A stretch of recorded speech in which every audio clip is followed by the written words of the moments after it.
What is going on, guys? These are my full card predictions and betting breakdown for UFC Fight Night Plessis versus Kamaru Usman this Saturday in Oklahoma City. And let's just dive right into it. First fight of the night, we have Ezra Elliott versus Damian Anderson.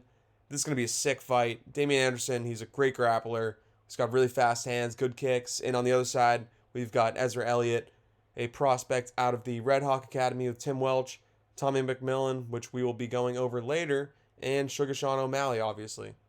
Both these guys are incredible grapplers, and every fight that I've seen from Ezra, he tries to get it down. He tries to get it to the ground as quick as possible. He has the better takedown entries than Anderson, but I think Anderson is going to be able to create some great scrambles off bottom with his BJJ. Damian's really good, but from what I've seen, he doesn't have enough power to get respect from his opponents, even at 135, which is where he typically fights. And this being up at featherweight, Anderson and Elliott both took this fight on short notice, so I believe Anderson had to go up a weight division. It makes me nervous to pick him. Like, Ezra's a big dude, and I think he's going to be able to bully his way to a victory on the feet. I'm not sure if he gets the finish because Anderson seems like he's smart enough a fighter, good enough a fighter to keep himself out of serious danger. I just think that Ezra's going to be able to land the more effective strikes on the feet and maybe seal a round or two, not two, but maybe seal a round with top control. I expect a decent amount of this fight to be on the feet. Both of these guys are great grapplers. I think that's going to cancel out, and we'll see what happens on the feet. But I've got Ezra Elliott by decision. Let's move on to the next fight. We are skipping that one. I don't give a hoot. Let's move on to RJ Harris versus Goonsey Hines. Goonsey's coming off a 1-year layoff after his fight with Jonta Deniz on International Fight Week last year. And since then, he's actually tested positive for steroids. The only thing that Goonsey really showed in his last bout is that he's really durable. He's got a good one, too. But he was really struggling to land his straight shots on Deniz, and it seemed like he was coming short on all of them. And I think this is going to be even harder for him to commit to a 1-2 against a taller, longer RJ Harris. RJ was booked to fight on LFA, but he got the short notice call up. He's got a lot of power and actually has decent head movement for heavyweight, and he has a pretty good ground game as well. I think RJ is going to clip Goonsey with a counter and put him out early, which sucks. I like Goonsey, but Goonsey was getting tagged bad by Deniz, and he tested positive for steroids 1 month after the fight. I think a steroid-free Goonsey is going to be a shell of himself, and he wasn't really much before that, so I think he's going to pay for that. And he also has a bad tendency of dropping his hands. So yeah, I think RJ is going to be able to capitalize on that. I predict a round 1 KO for RJ Harris. I believe he's sitting at plus 120. I really like that play. But let's move on to the next fight. We have Alden Correa versus Stuart Nickel. I mean, what else am I supposed to say besides Correa is going to absolutely dog walk Stuart Little, bro. Stuart Little's fucking buns. Correa's got nasty boxing, great calf kicks. He's got front kicks up the middle. And Stewart's just going to be a fish out of the water in the stand-up. Yeah, I mean, it sucks for him. I feel like Stewart, in his last fight, he got smoked by Costa, but I actually think he was hurt in that fight. He had the ankle wraps on. He looked a lot slower in his movements and his strikes compared to his fight before that against Lucas Roca, whatever. But even in that fight, he still looked dog shit on the feet. And, like, he's awkward. Maybe that's a problem for Correa at first, but I think Corey's going to be able to jab him up, start laying down some mean calf kicks, and I'm actually predicting that Correa wins by body shots.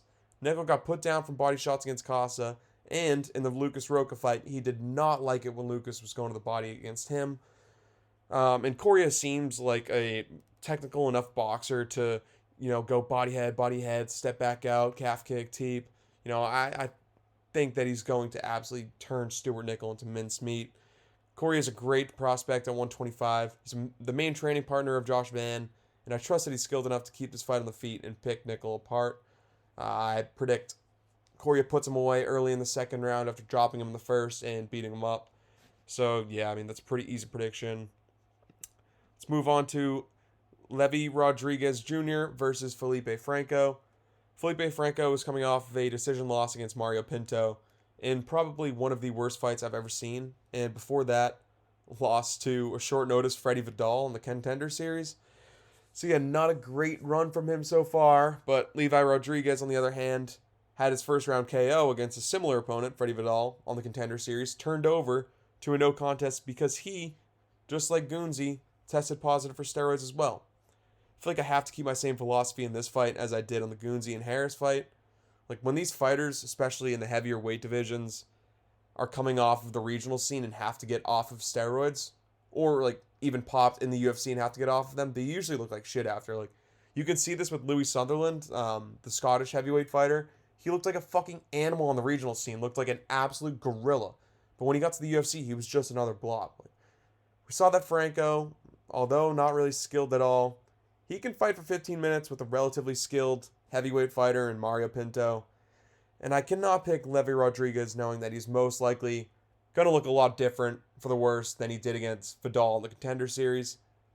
I think Franco's going to win by finish, definitely leaning KO, because he looks like he doesn't have that big of a sub threat against higher levels of comp on the ground.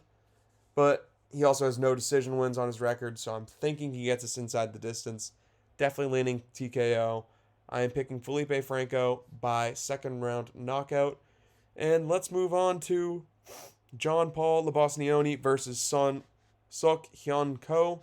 This is another banger on the card. Two great prospects in the UFC. Sun Hyun Ko, or Suk Hyun Ko, is now 2-0 in the promotion, coming off of back-to-back dominant wins against Oban Elliott and Phil Rowe. John Paul also made his debut against Phil Rowe and got a unanimous decision as well. It's a tough one to pick. Suk Hyun Ko, he's looked like a world beater in the wrestling department. He's really strong. He has great entries in the open, great trips against the cage. He clearly has better wrestling offense than John Paul, as we saw that it was a bit more difficult for John Paul to get Rowe down to the mat.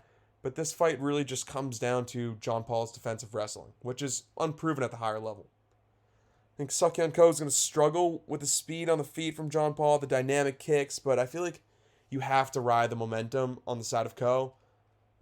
Ko's not really a slouch on the feet either. He showed good head movement against Elliott for the little time that was on the feet. And we saw that John Paul isn't like this ace in the stand-up, in the stand-up department either. Like, he was getting pieced up by Phil Rowe in that fight. His face was a bloody mess by the end of that third round. I'm predicting Ko wins this by decision. I'd say 29-28. Maybe he loses the first round by, getting kicked. Maybe gets rocked a little bit against John Paul, takes him down, but still loses the round off of damage. But yeah, I expect Ko's going to win this with control time and ground and pound shots. That's how he gets his damage. So yeah, I don't really like picking Asian fighters at the lower end of the UFC. Like, typically, they do get fraud checked, and they're not good. But, Ko's a real deal. And he's actually one of the best Korean fighters in the UFC right now. So I think Ko's going to get this done. Another tough fight to predict, though. This is a really tough card. But let's move on to Austin Bashi versus Jose Delgado. I'm really confident in Jose Delgado in this one, It's going to be really hard for Bashi to close the distance and find his takedown entries against just an absolute mutant like Jose Delgado. Sort of feel like this is a Sean Brady versus Michael Morales-esque fight at 145. Bashi looked really uncomfortable on the feet against C-Rod. The same way Sean Brady looks uncomfortable on the feet. And he has a bad tendency to just throw up a high guard. And he was shooting in every time C-Rod opened up after he threw up that high guard. But it's going to be tough for him to do that against Delgado when Delgado's 1-2 is a lot longer. His hips are further back. Bashi was also getting cracked with knees by C-Rod. And that's an opening I think Delgado can capitalize on and use much more dynamically than C-Rod. I think Delgado's going to be able to withstand the takedown attempts from Bashi and find a shot eventually. Maybe Bashi gets his like a standing back take for a minute or two in the first round, but Delgado turns him around, starts piecing him up again. I think Delgado is going to crack him with a jab or a straight punch, and Bashi's going to back up to the cage, throw up his high guard, and Delgado will either land an uppercut or a knee up the middle and put Bashi out early. I'm predicting a round 1 TKO by Delgado. I was shocked to see the odds on this. I believe they're even. I was on Delgado. I usually don't like to look at the odds until after I do tape, just so they don't fuck with my head while I'm watching it. But I think this is an absolute wagon. Jose Delgado is a dog. he got robbed against Nathaniel Wood, bro. Like, Nathaniel Wood was on a, 9-fight win streak or something like that, and got robbed by Muhammad Naimov. Like, he got robbed against Wood. Like, beating Wood is an incredible feat at 145. I don't think Bashi is anywhere near that level yet. I believe he's only 24 years old right now.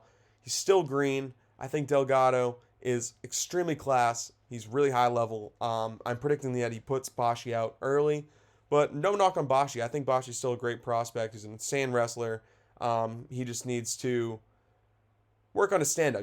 Get more comfortable on the feet, because you're not going to beat a guy like Jose Delgado. Let's move on to the main card. We have got Tommy McMillan versus Alberto Montez. This is another really tough fight to predict. Both these fighters, front choke specialists, overall great grapplers. Obviously, we know McMillan is extremely chaotic on the feet. He's willing to get hit in order to land his shots. And this is going to get him in trouble. McMillan was getting smashed by elbows in his battle against Mgoyan on the Contender Series, and in both of Montez's fights so far in the UFC, including his Contender Series win, he showed really nice elbows, whether they were exiting the clinch or when his opponent was moving forward. Montez is clearly the more technical striker. He's got crisp boxing, nice combos, good calf kicks, good counters, really nice jump kick to the body.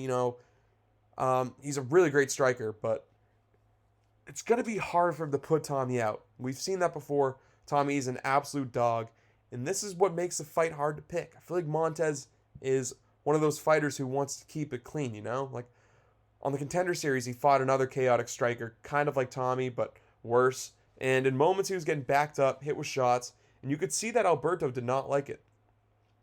Montez also isn't going to be able to land his chokes on McMillan, as we saw Tommy get out of that insane ghillie against Mgoyan. I expect some crazy scrambles on the ground, but most of this fight, I believe, will take place on the feet, where Tommy's going to bring it to Montez. I think Montez is going to have a great first round, maybe even drop Tommy with an elbow or a counter right hand or something. He could even win the second round too, but I'm predicting a third round finish for McMillan, just based off of tenacity, forward pressure, and his willingness to engage in positions where most fighters are uncomfortable in, and I think Alberto Montez is one of those fighters. I think Tommy McMillan gets this one done late, maybe a knee, maybe a right hand drops Montez, falls with ground and pound, maybe gets a sub, but I think Tommy McMillan by TKO in the third round. That is my pick. And let's move on to skip. I picked Fatima Klein. I also picked whoever the fuck, Diana Barbosa or whatever. Yeah, I picked her too. Blah, blah, blah. Let's move on to Chase Hooper versus Mitch Ramirez. Look, Hooper's always going to be a victim on the feet. It's something you have to take into account when predicting his fights, but this is a clear drop down in competition. Like, in hindsight, Lance Gibson Jr. isn't that bad of a loss. Before his fight with Hooper, he's coming off a close fight with Bobby Green, and Alexander Hernandez is a really good fighter too. Mitch Ramirez has got power, and he could definitely put Chase out. Like, I think fucking gust of wind goes the wrong way, might put Chase Hooper out, but he's really stiff in the stand-up. He likes to plant his feet. I expect Hooper to be able to shoot under one of Ramirez's shots, whether it's a naked leg kick or a right hand. And from there, I believe Hooper should have the ability to get the submission. We all know he's a really high-level submission artist, and I think this fight is set up just for that. I predict Hooper by round 1 submission. And let's move on to the co-main event of the night, which is Jared Cannonier versus Christian Leroy Duncan. It's a really tough matchup for Jared. He's dropped 3 of his last 4. Don't get me wrong, they're against really high-level competition, Barrio, Imavov, and MVP. But CLD's a weapon on the feet, just like those other guys, and the speed and the footwork is going to be a problem for Jared. The reason he's dropped 3 of his last 4, and that one win was against Gregory Rodriguez. And the reason that Jared was able to get that win is because Gregory's there to be hit. He doesn't have the best head movement. He's not really fast, but he hits like a truck. And guys like CLD and MVP aren't there to be hit. And we saw Jared really struggle with those 2 aspects of MVP's game in his last fight, the footwork and the speed. Jared should try and take this fight to the mat, but his takedown entries were really lackluster against MVP. And when he did get the fight to the mat in the third, it was just because of a slip from MVP, you know? Jared's 42 now. He's far out of his athletic prime and going against an extremely fast and dynamic striker who's only just hitting his prime at 30 years old. I think CLD is going to put him out, which is really sad. I'm a big Jared Cannonier fan, but I expect a 1-2 over the top, hitting the temple, dropping Jared Cannonier bad.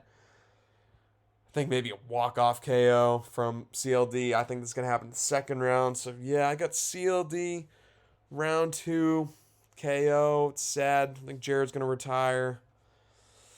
But, yeah, I think Father Time's going to catch up to Jared. And let's move on to our main event of the night. Dricus du Plessis, bro, versus Kamaru Usman. I'm jacked up for this fight. DDP is the man, and obviously the Hamzat fight for DDP is a concern in this bout against Usman. I think DDP is going to get taken down, just like his last fight, but I don't expect the wet blanket from Usman. The Buckley fight has aged like shit, and just like the co-main event, Usman's 39 years old now, and he's fighting a bigger guy who was 32 in his athletic prime. Usman doesn't have the skill, size, or strength that Hamzat had in order to keep an absolute unit like Dricus on his back. Again, the more and more that Dricus is able to get back to his feet, the more this fight is going to wear on Usman. Usman's going to struggle on the feet. DDP is going to be constantly throwing kicks to the legs, body, and head along with his boxing. I expect the pressure and power as well as the mixture of attacks to the body, head, and legs to be too much for Usman to overload his nervous system. And I think DDP is going to catch Usman with a head kick upstairs, Leon Edwards-esque. Later in the fight, I think maybe third or fourth round. And I am taking DDP by fourth round TKO. Cameron, you really thought we were going to lose to Dricus du Plessis to Kamaru Usman, bro. That was not happening. DDP, fourth round TKO. Let's do it. DDP back in the title picture. Yeah, I think he's going to get it done. I mean, dude, 50-45ing Sean Strickland. Is that not one of the most impressive wins in the UFC right now? DDP is top level. I know he got smudged by Hamzat, but this is a different fight. Yes, it's another grappler, but a different type of grappler. Every fight's different. Dricus is obviously he's been working on his wrestling this last year. He's had just under a year layoff now. Kamaru Usman is only getting older. That Buckley fights age like shit, just like I said earlier. So yeah, I think DDP is going to be too much for Usman on the feet. I predict a fourth round TKO. And tomorrow I'm going to be dropping a best bets video. I think this is a tough card to bet on. This is a tough card to predict, but I'm going to craft up some crafty stuff. So stay tuned for that. And thank you guys for watching. If you made it this far, like and subscribe. I appreciate you all. And have a great night.